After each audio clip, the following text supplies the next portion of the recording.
Bismillahirrahmanirrahim. Assalamualaikum warahmatullahi wabarakatuh.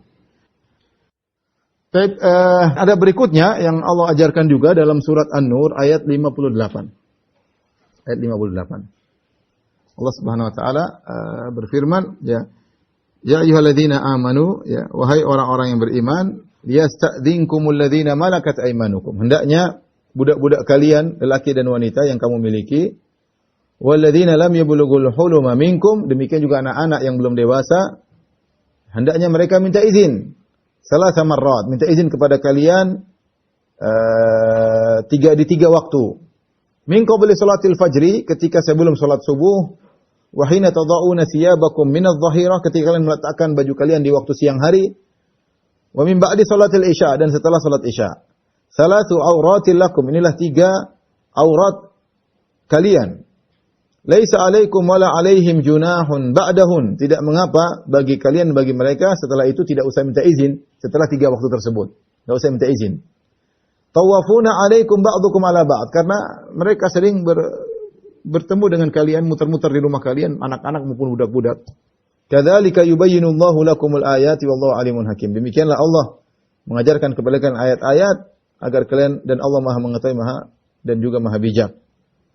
Wa idza balagal atfalu minkumul hulum, kalau anak-anak sudah dewasa, falyasta'dzinu kama sta'dzana alladziina min qablihim. Maka kalau mereka sudah dewasa, mereka minta izin sebagaimana orang sudah dewasa.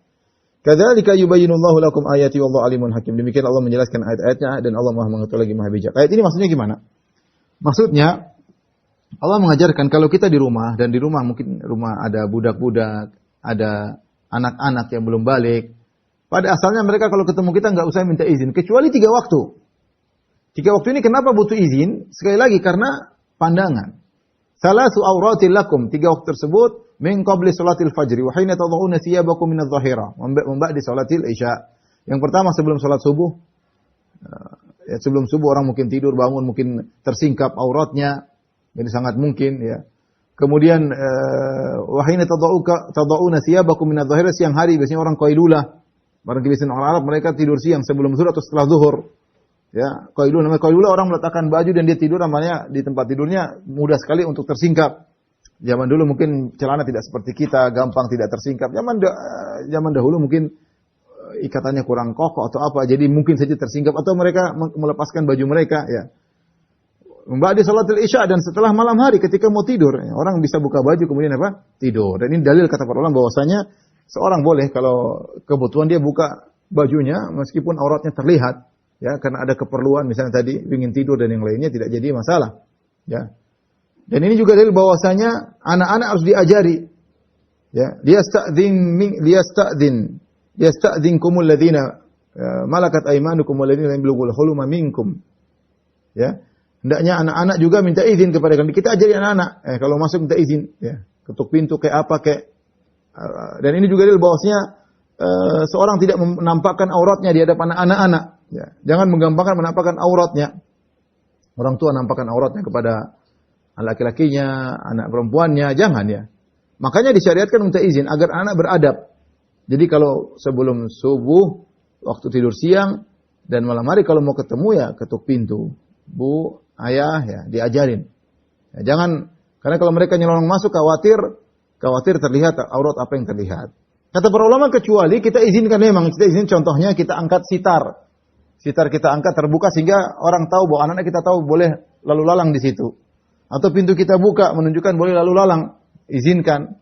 Tapi kalau kita kunci atau kita tutup sitar maka tidak boleh orang lalu lalang karena harus minta izin. Ini 3 waktu yang mungkin aurat kita terbuka sehingga anak-anak harus diajari ya, tidak asal nyelonong, khawatirnya sebagian aurat kita kelihatan.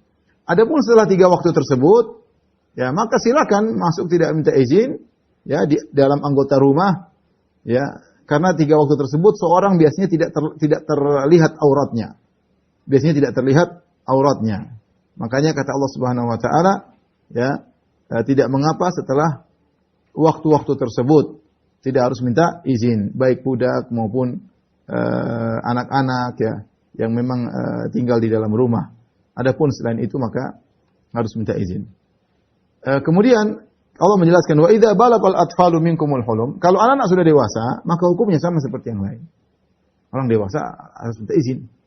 Tidak boleh asal nyelonong ya.